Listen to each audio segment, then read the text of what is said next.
Hi, everyone, and welcome to Practice Growth HQ. Now, today we're going to talk about a very important topic, which is what I believe and my guest believes is the only sustainable way to beat your competition. In every part of healthcare, certainly across the Western world, the competition is at all-time highs and increasing. And the big question is there a sustainable way to stand out from the pack? And if so, what is it? And the perfect person to be talking about this with me is my guest, Fred Joyal. Now, Fred's bio is quite extraordinary. With a background in marketing, he co-founded 1-800-Dentist in the US, the country's most successful dental referral service, generating over $1 billion in revenue. He's a business advisor, keynote speaker. He's got multiple best-selling books, and a curious claim to fame is he once beat Sir Richard Branson playing chess, all the way from Rhode Island on the northeast corner of the US. Welcome, Fred. Thank you very much, Angus. Very excited to have this conversation. Yes, me too, me too. Fred, we like to start with the fast five, kind of quicker questions, quicker answers, so people can get to know you quickly. Question one, where did you grow up? I grew up in Rhode Island, in the smallest state in the US, and found my way to California once I became a semi-mature adult. I love that. And may you long continue to be a semi-mature adult. All right, question two, favorite book beside your own? Lonesome Dove by Larry McMurtry. What's the gist of that one? It's my favorite fiction book. It's about Texas Rangers in the late 1800s, very much about the sprawling growth in the US, incredible friendships, and just incredibly well told and very long, like 850 pages, which when it's a Wow. good book, you like it to be long. Yeah, indeed. Now, speaking of which, what about in the non-fiction category? Is there one book that sticks out for you?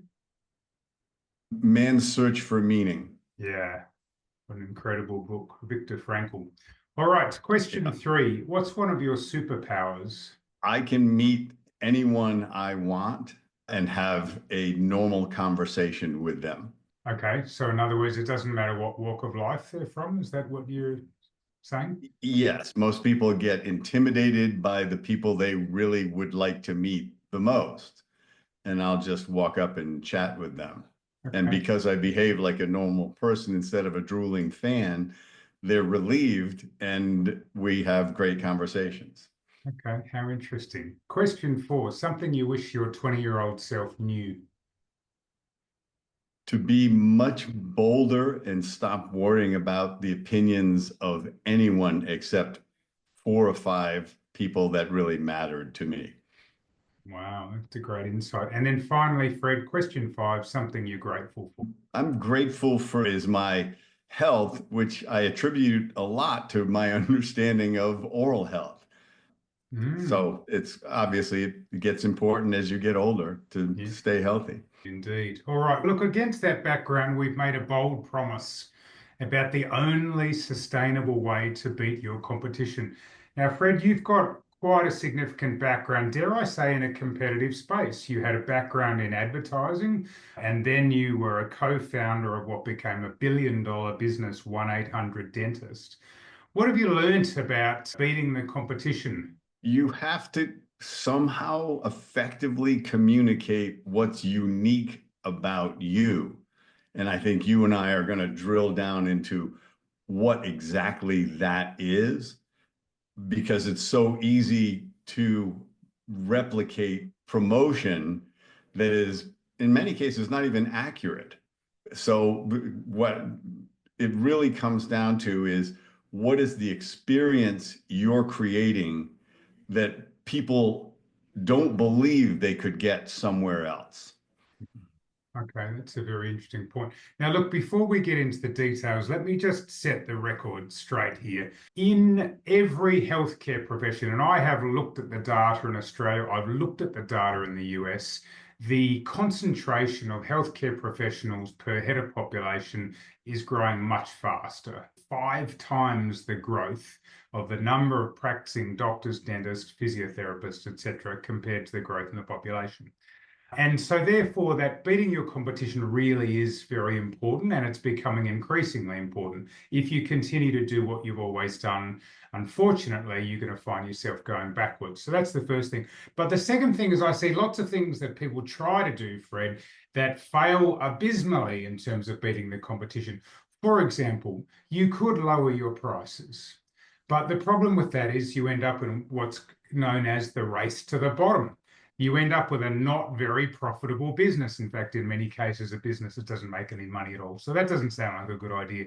You may offer a particular service that your competitors don't, but it's really only a matter of time until your competitors are able to offer the same service, whatever it is. Maybe it's a sort of subspecialization. Maybe you've got a piece of equipment. And again, all of these things are so readily copyable so that your advantage that you had, which might have been for weeks, months, maybe a year if you're lucky, suddenly is no longer sustainable. But the thing that Fred's just described that we're going to dig into is this sense that you are providing a particular service that nobody else can. Tell us more about that. And it's really about building trust as well as value. So every successful business, and particularly in elective aspects of healthcare, people have to trust that provider and everyone that works with that provider, or they're not going to accept treatment. It doesn't matter how good you are or how much technology you have. And many times you have to elevate the value of that care in their minds to its priority level, because there's so many other things taking their spending that are more fun many times, or they perceive as more valuable, but they're really not. So you have to be willing to express things that generate value. Now, we could talk about value in detail, but it always is going to start with trust. And trust is something that's built by a bunch of subconscious cues that very often are not rational. So how do we build trust in our patients and prospective patients? The number one way is to listen to what the patient actually wants and what matters to them, rather than telling them what you think they need or should be doing. How do we do that? You ask questions rather than they're coming to you as a professional because they want your professional opinion, but they have the mistrust that you're more interested in their money than them, or that you're just a number. If you're involved in some sort of insurance plan, the insurance company makes them feel like a number. Yeah. And is basically trying not to pay for whatever care that they need. So when you ask key questions, what's important to you? What matters to you? What are you concerned about? Do you understand what this treatment is that I'm recommending? And do you feel it's appropriate to you? And then the next stage is to get into the value. And you elevate that value by saying, if you do this, if you do the least expensive thing, that's going to get you a nominal result. And this is your body. So you might want to invest a little bit more in it. This isn't your car or your porch on your house. This is your Porsche or your porch, so to speak. Yeah. This is something your soul is inhabiting, and you want it to keep running at optimal. And so the thing where many practitioners go awry is they get to the cost before the patient understands the value. And the patient goes deaf, basically, when they hear the cost, because they think that's too much, and it's too much for their perceived value. Yeah. Okay, that's very interesting. This is definitely already heading in a direction I wasn't anticipating. Let's say I've got a healthcare practice and I engage you to come and work with us. It sounds to me like one of the first places you're going to be starting with is the communication skills of the healthcare professional. Is that correct? Yes. Yeah. The whole team has to believe that what they offer is the best thing for the patient. And that team and that facility is offering the best possible care for the money. They have to believe it and they have to communicate it. Mm. But it starts with believing it, because when you meet somebody who really believes that what they have to offer is exceptional and is patient focused, that becomes perceptible. We are picking up cues as Mm. human beings that, Mm. wow, she really believes that this is something I should be doing for myself. And it's always about other centered in terms of your communication. And so often the team's job is to reinforce that belief in the practitioner by saying he gets exceptional amount of training to do this, and he's always buying the technology that is going to make this the most effective and the most comfortable for you. When they say something like that as a team member, now the practitioner is elevated in the patient's mind from a trust level, because it's a stranger who's not technically not being paid to say it, like Google or Yes, yes. Facebook or some entity like that, or some television or radio program. It's somebody who works there and saying little things like, I could work anywhere, but I work for him. I work for her because she's the best. He's the best. And that's where I want to come to work every day. Yeah. That's the patient experience. And that's what makes you unique as a business, is what the patient experience is from the second they start to encounter your communication, which is social media and your website. Where did that starts there, but it very quickly goes into the human interaction side of it. Okay, that's We're never interesting. going to roboticize everything and No. AIize everything in healthcare. Yes, We'll have indeed. more robots for sure. Yes, I see. I think it's Elon Musk is sending a robot to Mars next year. That'll be interesting. Look, let's spend some time here because this is really important to get this right.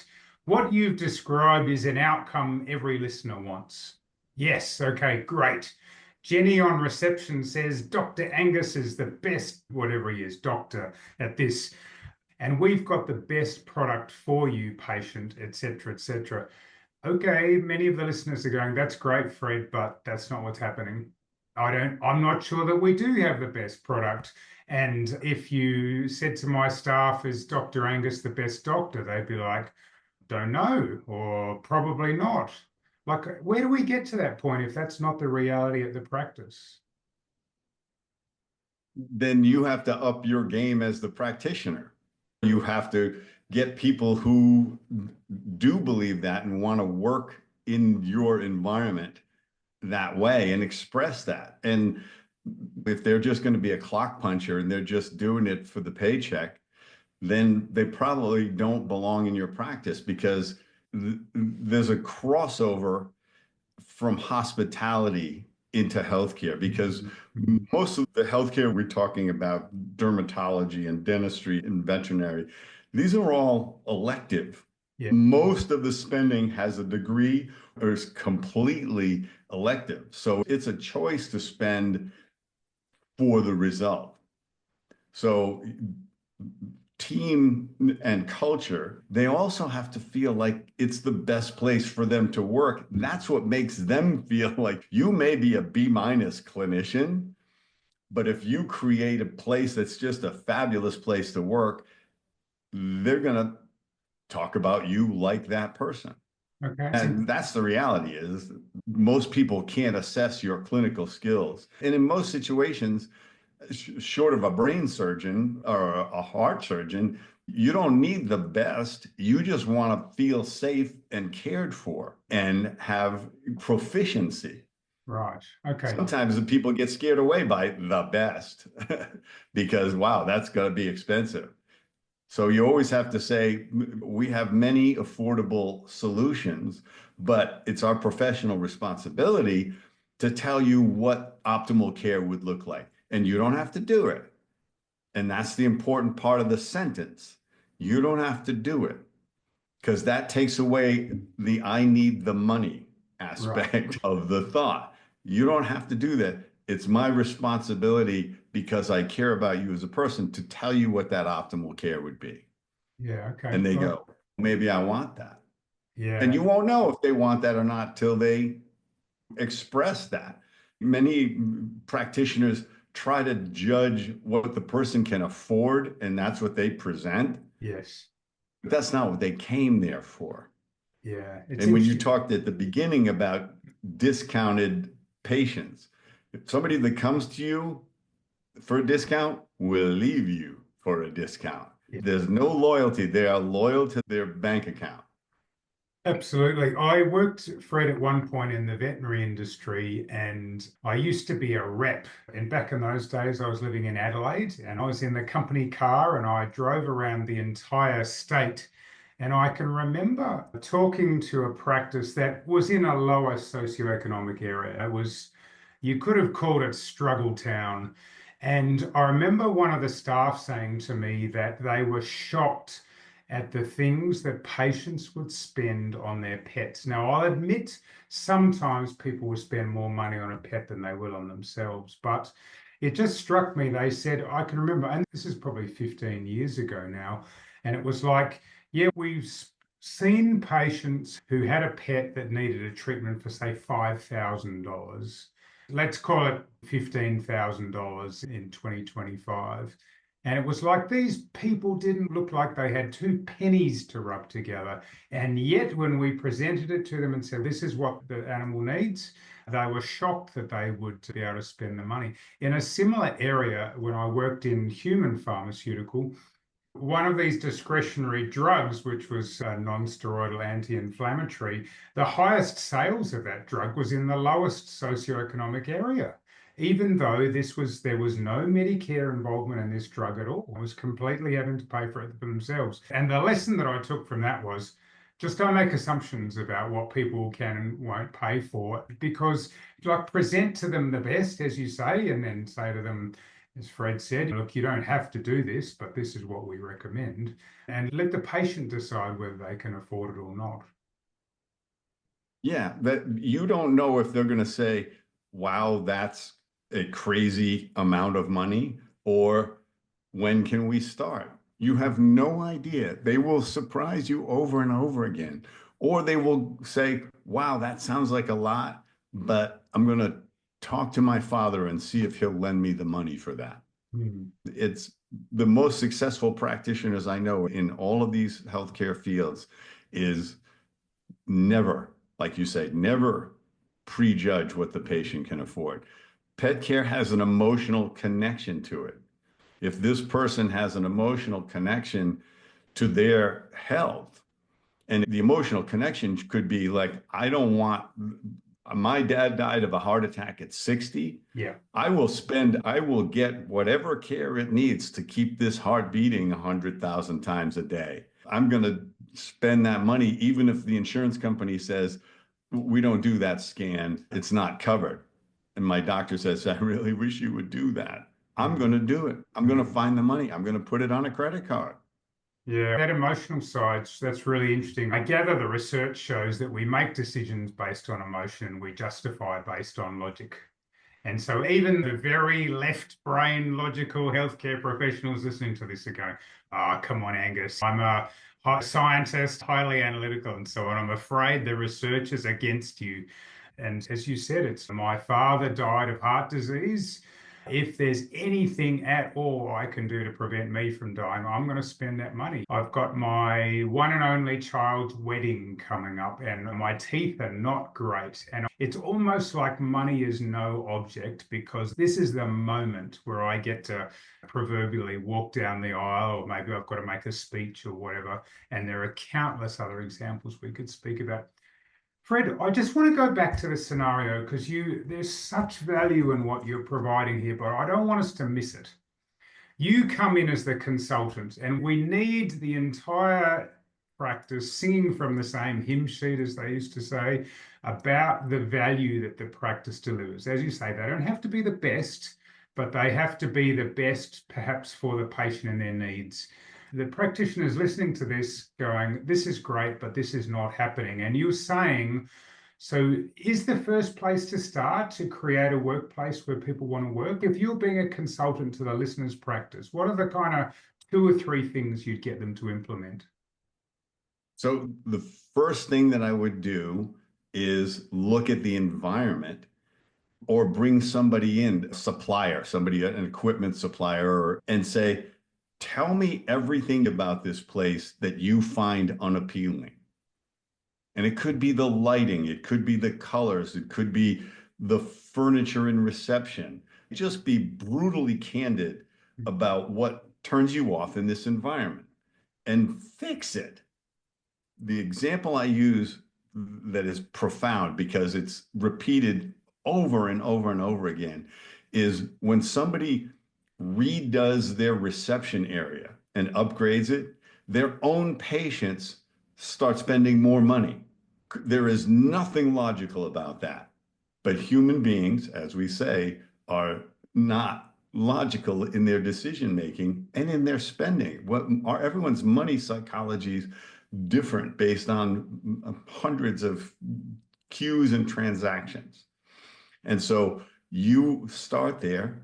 The next step is have a team that creates a remarkable experience. Now, the title of my book is Becoming Remarkable. That is, you want to give them an experience that they can't resist talking about.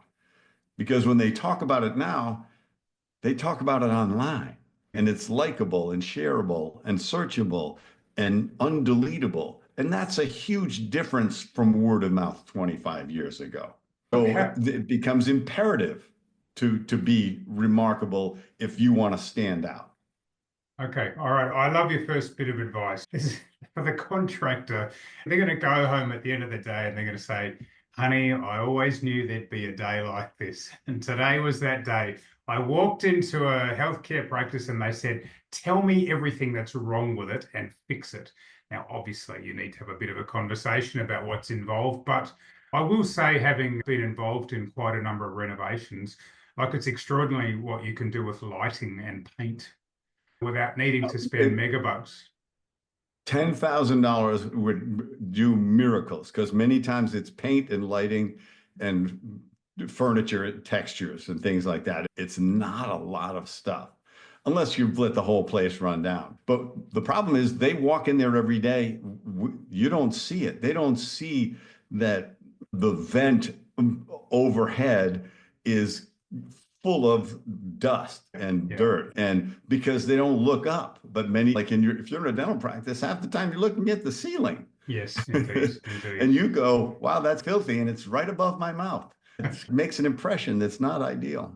All right, so that's the first step. And as you say, listeners, we're not talking about megabucks. Now, look, some of you have probably got pristine practices, in which case, let's go on to the next step then, Fred. So we've done that. What's the next thing we need to do? Make sure that it's about building a culture of positivity and support for each other and for the patient. And if they don't want to be that, you have to let them go. You can't have somebody who's maybe the person who's doing the bookkeeping and never comes out and interacts with the patients. That's great. That's a personality that's OCD about the numbers. Great. Yeah. Lock the door. Then don't let them out. But everybody else has to leave their baggage at the door, so to speak, when they show up in the practice. And the title of my first book is Everything is Marketing. Mm-hmm. Because everything that you do, in everything that the patient sees, tastes, hears, touches, and smells, either increases or decreases acceptance of treatment. Nothing is neutral. Not what the scrubs you're wearing, not your logo, not your breath, none of it. Yeah. What are you doing to create that? And if you're the kind of practitioner who's very introverted and just a great clinician, not feeling that social external energy coming out of yourself, you need to wrap those people, you need to wrap happy, bubbly, outgoing people around you. And you meet them everywhere. I meet them when we built 800 Dentists. And I want to clear up, we generated over $1 billion in revenue over the time I ran it, not every year. That would be quite a business. But we hired our operators because we ran a live call center 100% by the attitude that they projected over the phone. Because we could teach them everything else. We just couldn't teach them happy. We couldn't teach them to start every day positive. And no matter if somebody hung up on you, you answer the next phone call with a big smile. And you find those people everywhere and you just hire them. You can teach them to do what they need to know how to do in your facility. Maybe not as a nurse practitioner, but you can find those people too and say, that's your number one criterion is their default mode, happy and pleasant and outgoing. Yes, I've worked with some people, Fred, who you'd almost call them impossibly happy. Like it just spills out of them, and it's actually they're fantastic to work with. I'm being a little bit flippant, but it's probably more a reflection on me at times. I'm like, why something bad's happened? Why are you unhappy about it? And it's just they just they come back with the upside of it. You said it. Correct. They radiate happiness. There's a horrible tornado. Yeah, I didn't like that furniture anyway. I was looking for some new furniture, and those windows were old on the house, so I'm glad they blew in. Yeah, some people are wired that way. You can't make a miserable person happy. Yeah. No, but they will make your happy people miserable. That's the thing is, almost every place has that person who is poisoning the environment, but for whatever reason, she has status. And the practitioners, yeah, but she's so important. She's been here forever. And yes, and that's why you can't progress. She's been here forever. Yeah. And everybody knows who that is. If I talk to any team in any place, I could say, who's dragging the team down? If I did an anonymous survey, it would always be, they would all zero in on the same person. Yeah, it's interesting you say that.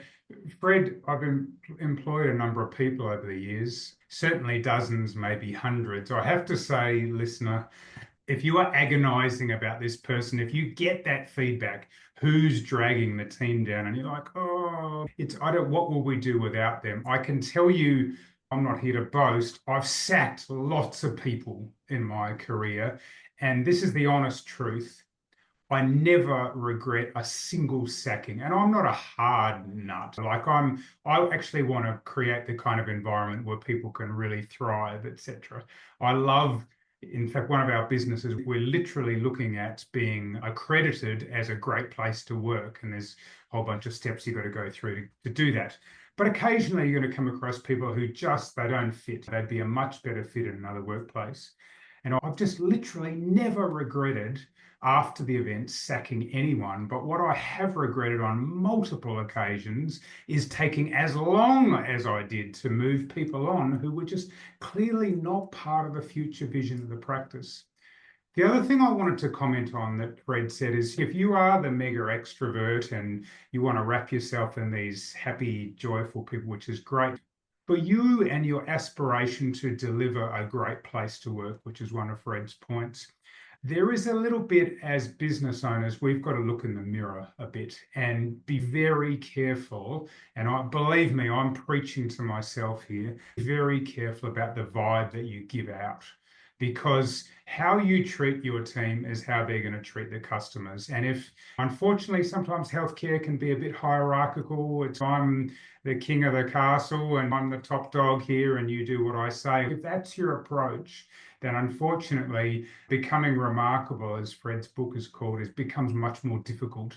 I've interviewed on this podcast a guy who was a specialist respiratory physician, and I've never seen such humility and kind of, hey, I want to make sure the team's on board and everyone's looked after. And so just getting a pinch of that in your business is really significant. The cornerstone of that from the practitioner's standpoint and from the team as well is to express appreciation to what seems like an almost absurd level. You really can't overexpress appreciation to your team.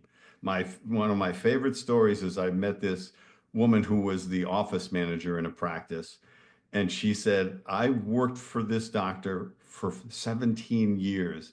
She said, every day when I left, he would thank me specifically for doing such a great job. If he was on the phone, maybe talking to another specialist or something like that, he would stop and say, hold on a second, put his hand over the phone and say to me, Marjorie, thank you for another amazing day. And she said, that changed the whole experience. And she says, he retired, and the place where I work now, that's not what happens. Yeah, I would. And she notices. That's appreciation. It's the most powerful tool for culture. Yeah, what a great example. Wow. I wonder how many of the practices that I've been involved with, that the listeners have been involved with, where that happens. And I suspect the answer is pretty low. That's definitely great advice. Look, Fred, unfortunately, we're coming towards the end of our time. There was one thing I did want to circle back on. I have to say, we are barely scratching the surface here. I feel like we could talk for hours on this, but you mentioned your superpower about being able to talk to any kind of basically anybody in any walk of life and just have a normal conversation with them rather than kind of having stars in your eyes. I'm thinking about that as we're talking, thinking, I imagine there's some kind of prevailing mindset there because I can think about a few people where I'd probably be a bit starstruck myself. How do we overcome this? I think that the first step is to really tell yourself that you belong wherever you are. Don't decide you don't belong, that you are not worthy of talking to somebody or meeting somebody. I know at least 5 billionaires, and 3 of them I consider friends that I could call and they answer the phone from me. There's never been a B associated with my money supply. But I never treat them with disrespect, but I treat them like a peer. And I'm also curious about them and confident about myself that I can bring value to any conversation. And very often it starts with the most thoughtful of compliments, but many times it's also just saying, I'm going to go talk to them. I walked up to the actor Tom Hanks, and he and his wife were waiting to pick up some food in this place. And I just said, excuse me, Mr. Hanks, I just wanted to tell you how much I'm enjoying this series that he did on the Apollo mission. And he was like, oh, thank you so much. We've worked so hard on that. I'm so glad that you're enjoying it. I said, yeah, I can't wait for the next episode every week. And that's all I had to say. And then I was smart enough to not try to get his autograph or something like that, or a selfie with him. A selfie is pretending somebody Right. when you do something like that. Okay. I have had amazing encounters with people because that's not what I was looking for. And I also gave them the space. If they looked away or something, I didn't say, oh, he's a jerk, she's so full of herself or something like that. You never know what kind of headspace anybody it is. I smile at people all the time who don't smile back. I don't decide that they're jerks. I have no idea how bad their day is going or how bad their teeth are, that they never show anybody. I just say, I'll just smile at the next person. Yeah. Wow, that's fantastic. Look, that seems like a good place to finish off, Fred. Once again, thank you so much for your time. If people look, firstly, listeners, if you've liked what you've heard, just get onto Amazon and buy one of Fred's books. You can buy the Kindle version. You can buy the Audible version of each of the books because that's a lot easier to get your hands on when you're down under. I bought Becoming Remarkable a number of years ago, and I don't think I said this on air. I said it to Fred when I first met. Like, my mark of a good book is literally how many pages I've dog-eared, and many of you are not watching the video here, but this book has got lots of dog-eared pages because there's such great content in it. But honestly, as a first step, probably just head to Amazon or a good book retailer and pick up one of Fred's books, or if you're a listener or you want to read it on your electronic device, do that. Fred, but if people want to find out more, what should they do? FredJoyal.com, my website, and you can find all sorts of stuff. You can download a chapter or two of the books find out where I'm speaking, maybe watch a couple of videos of lectures I've done. There's plenty of stuff out there on me and then on YouTube as well. Okay, all right. I'm Fred Fred, Joyal, everything basically. Instagram, Facebook, YouTube. My name as a marketing guy, I would be embarrassed to say I wasn't everywhere as Fred Joyal. So I grabbed my international. name as soon as possible everywhere I went. All right, so Fred Joyal, JOYAL.com. Otherwise, just Google, YouTube, you name it, he's there. Once again, Fred, thank you so much for your time. I really appreciate it. My pleasure, Angus. I wish everybody tremendous success. All right, everyone, we've covered a lot there, haven't we? Wow, this is an episode you need to rewind and listen to again and again if you want to become remarkable at your practice. And as we said at the beginning, really, this is the only sustainable way to beat your competition. So therefore, this is worth getting right. Now, look, if you got some value from this show, then I'd really appreciate if you head to where you're listening to this show, leave us a review to bring us more. So I'm going to do that again. Finally, if you got some value from the show today, I'd really appreciate if you head to where you heard this show and leave us a lovely review to give us the encouragement to bring you more great content every week on Practice Growth HQ.